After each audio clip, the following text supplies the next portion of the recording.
Hello everyone, আবার তোমাদের সামনে নিয়ে চলে এলাম একটা মিনি ভ্লগ। তো আমি আজকে বাড়ি চলে যাব, মনটা একটু খারাপ হলেও আবার একদিকে আমার আনন্দ হচ্ছে, কারণ আমি আজকে একা যাচ্ছি না, আমার সাথে যাচ্ছে আমার মাসি, আমার দিদি আর আমার জামাইবাবু।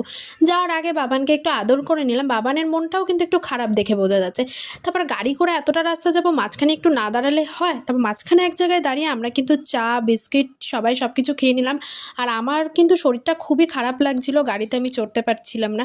আর তোমরা কি দেখে বুঝতে পারছো আমরা কি কারণে নবদ্বীপ এসেছি? আমরা এসেছি কিন্তু একটা গয়নার দোকান। সোনার দাম যা বাড়ছে, তাই ভাবলাম এখনই গিয়ে কিছু গয়না কিনে নিই। তাই এখানে আমরা কিন্তু সব রকমেরই গয়না দেখলাম, ভারী নেকলেসও দেখলাম, হালকা নেকলেসও দেখলাম, সব যা যা আছে মোটামুটি সবই দেখে নিলাম।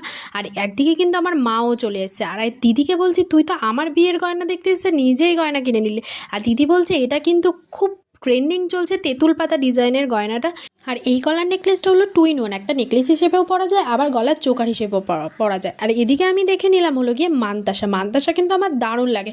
তারপরে মা মাসি দেখছে এখানে হলো গিয়ে গলার চেন, এখানে 2 রকমের, তোমার লাইট ওয়েটেরও গয়না আছে, ভারী ওয়েটেরও গয়না আছে। আর এদিকে আমি আর দিদি দেখছি হলো গিয়ে কানবালা। আমার কিন্তু কানবালা খুবই ভালো লাগে, যেহেতু আমার ঝুমকো রয়েছে, তাই এখানে মাকে বলছি চলো একটা কানবালা পছন্দ করি।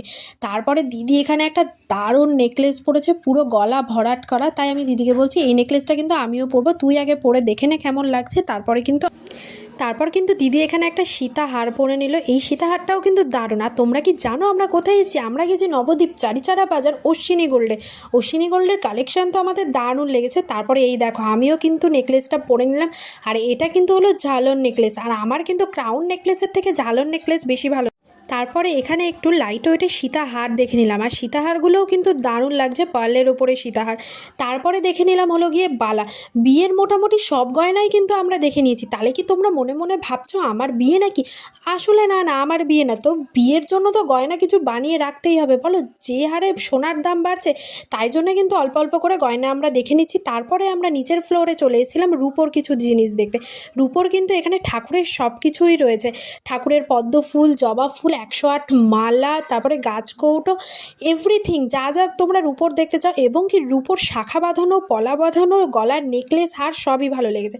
তারপরে কিন্তু আমার মা নিয়ে চলে এসেছিলো আমাদের জন্য রুটি, তরকারি আর আলু ভাজা। সেখানে আমরা বাইরে বসে খাওয়া দাওয়া করে নিয়েছিলাম, পুরো পিকনিকের মতো লাগছিলো। আর তোমরা তো যেহেতু জানো আমার মামার বাড়ি নবদ্বীপ, আর আমরা প্রথমে চলে গেছিলাম কিন্তু আমার মেজো মামার বাড়িতে। এখানে মামা, ভাই, মামি সবাই বসে রয়েছে, আমরা একটু কোল্ড ড্রিঙ্কস খেয়ে তারপরে আবার চলে এলাম আমার বড় মামার বাড়িতে।